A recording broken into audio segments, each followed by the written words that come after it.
My ex-wife and I met at the high school she was teaching at, which I attended many years ago.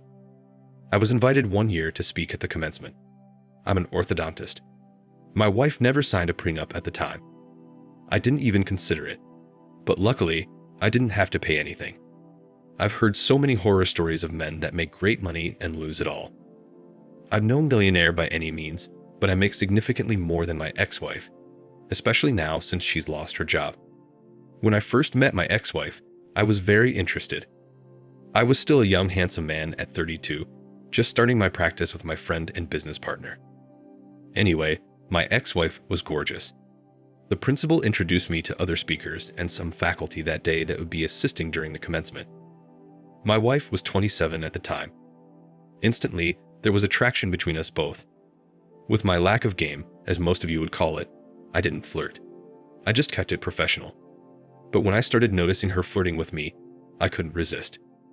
Before the commencement began, I told her we should grab dinner sometime. She, with a smile, said, "Yes." Our first date was one to remember, because I've never had any woman pay on a date before. After, I was asking for the check, but she said she got it. I told her she didn't have to pay for her own food, but she insisted on paying for everything. "Please allow me, it's my pleasure," she said. I was blown away and shocked. We continued dating for months after that, and then became exclusive. It was wonderful. A lot of fun times and amazing memories, but I guess that all changed after 2 decades of marriage. We had 3 girls total, a 24-year-old girl, a 22-year-old girl, and another 20-year-old girl today. Mind you, it was a stressful time for me and the girls getting paternity tests done. Yes, they are all grown, but I was prepared to sue someone if they weren't mine. After raising them their whole lives, even if they weren't biologically mine, I was still going to be their father. My girls hate their mother today and their mother hates me for it, but she brought all of this on herself. She caused this all to happen and ruined everyone's lives. All 3 girls unanimously agree that their mother is disgusting. She ruined the family, and they'll never forgive her for it. Now, I don't believe that they'll never speak to their mother again, especially the youngest. They'll speak to her again. I hope they will. I don't want them to disown their mother because of what she did to me and the family, but still, it's their mother at the end of the day, and they have every right to feel the way that they feel right now, and I don't blame them, and I don't shame them for it either.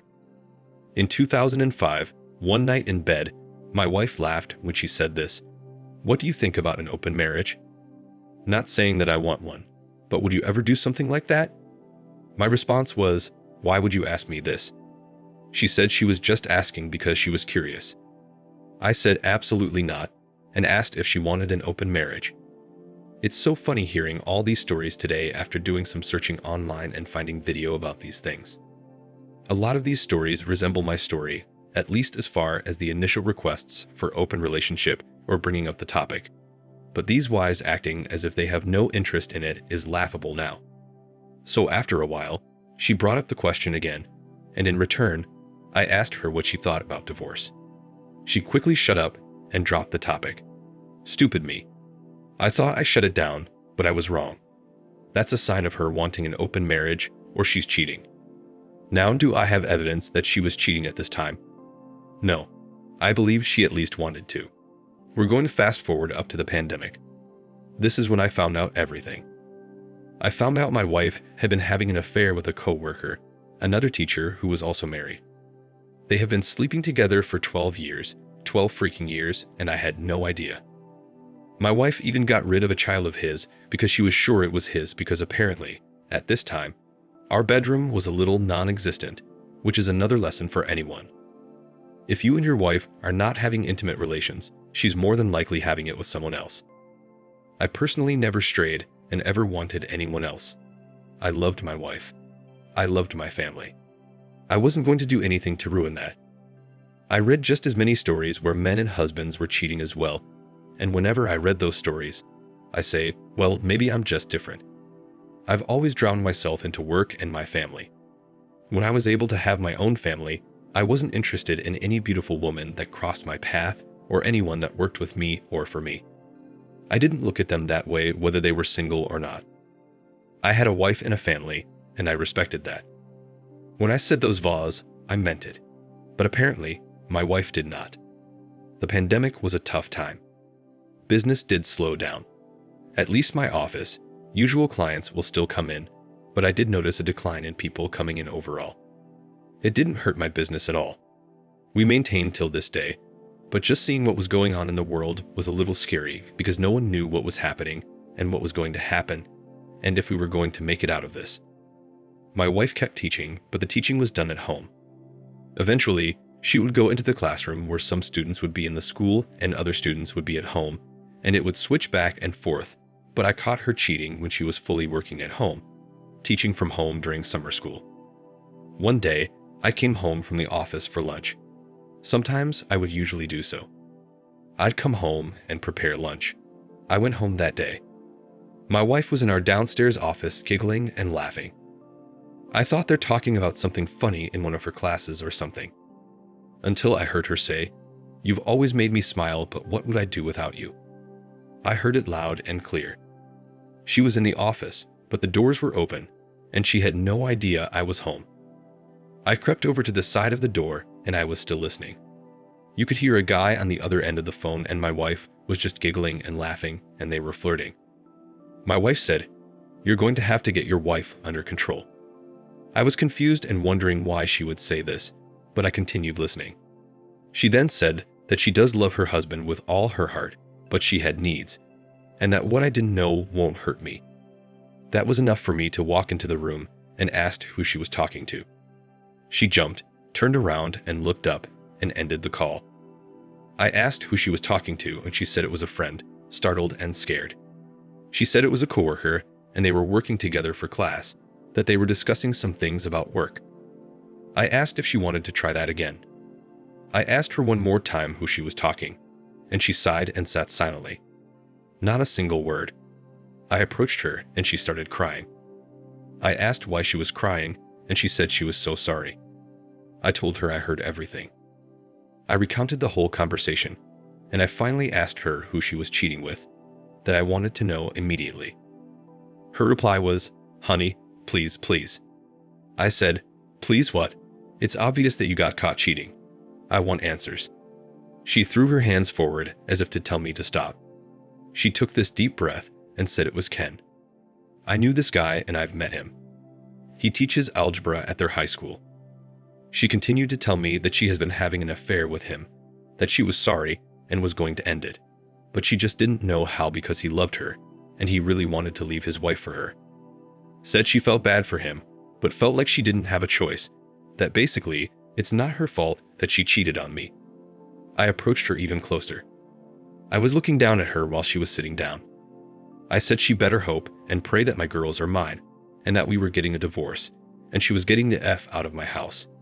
She tried to talk, but I quickly left. I went straight to hunting to find a lawyer. It only took a couple days for me to find a lawyer, a great and amazing lawyer that was worth every penny. I told my lawyer that I was going to DNA test my children, and if even just one of them is not mine, I'll be suing the father, and my wife gets nothing from me, not a single and not a dime. And if all children were mine, my youngest at the time was 17 going to 18. If I had to pay for anything, of course I would, but my wife was getting absolutely nothing from me, not even the house. I made this clear to my lawyer that she gets nothing. He made sure this happened.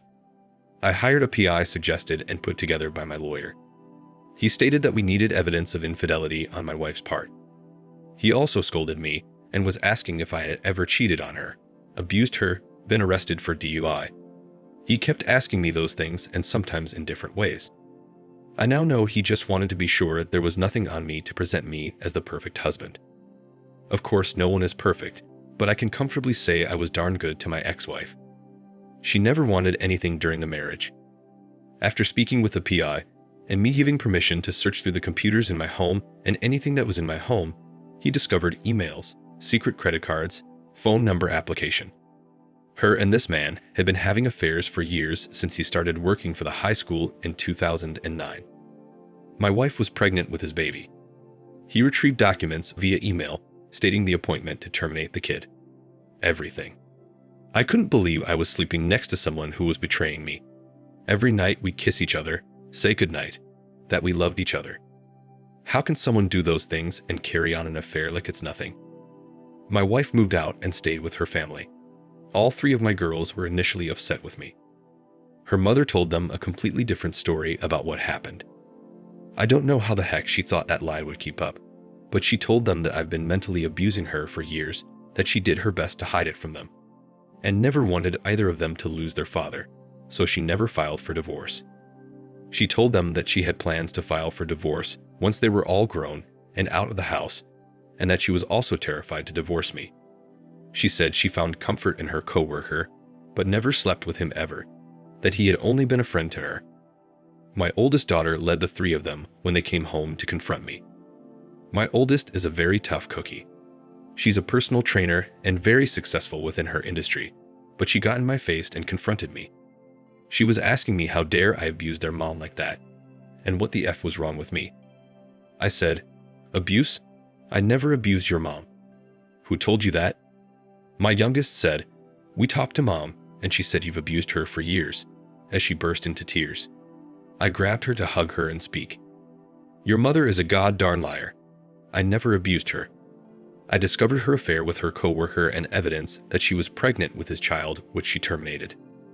I filed for divorce, hired a PI, and have all the evidence to prove that I'm telling you the truth and your mother lied to you.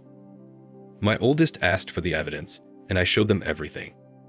Messages from some online phone number that she used with him, emails, hotel receipts, secret credit cards, and the documents showing the appointment to terminate the baby. My youngest apologized, but my oldest was even more pissed off. Not at me, though. She was upset with her mother. As she called her, put her on speaker and scolded her for lying. My ex-wife kept up with her story and claimed I was making things up until my daughter said, "We saw that you terminated the baby you had with your coworker. You said that you never slept with him." My wife got quiet, then hung up the phone. My daughter tried calling multiple times, but my ex-wife never answered. I know. What a freaking coward. I explained to my girls that I love them, and I will always be their father, but how important it is that we get DNA tests done. All of them began to cry. We sat there and hugged, exchanged I love yous, and we all went to sleep that night in agreement that DNA paternity test was a must. We got the results less than 48 hours after the testing that next week.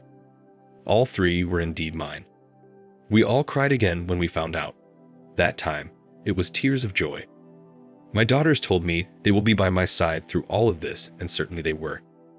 I filed in April of 2020. My divorce wasn't finalized until this past July. 3 whole years, friends. The pandemic slowed things down tremendously. She was unwilling to divorce and delayed the process a couple times. There was a disagreement on terms of settlement. I ended up having to buy her out of the home. No alimony. Of course, no child support. She got nothing from me except me buying her out. All 3 of my girls spoke in my defense when she tried to paint me as this sick abuser who tortured her. I can't believe she tried to do that. I never even remember a time I yelled at my wife. June of 2021. I found out that my ex-wife was terminated along with Ken. Funny enough, around that time, I started to get a bunch of random reviews for my office. Those have been cleared. Such a petty move on their part. She has found another position in a different district. I don't know about Ken. I do know his wife was not going to divorce him. Not my business. Every dime spent on this divorce was well worth it. I'm thankful for my children. Like I said, they absolutely hate their mother, refusing to see her during holidays, and my ex-wife is very depressed about it. She sees a therapist that tried to get my ex-wife to bring our daughters into a session, but they all refused. My youngest did consider it and thought maybe they should, but the other 2 talked her out of it. Like I said, I'm sure my youngest probably will be the first to make things right with her mother if she's not doing it already behind everyone's back. She's for sure a mama's girl. Young men, use my story to learn from. Don't make mistakes like ignoring your wife's open marriage request. She literally is telling you she's done with you. I have no idea if my wife ever cheated on me before that night she brought up the open marriage discussion, and I'll probably never know. I do know about the 12-year affair, and that was more than enough to end my marriage. Thank you for watching. Like, comment, and subscribe if you enjoyed the video. Until next time, I'll see you again. Take care.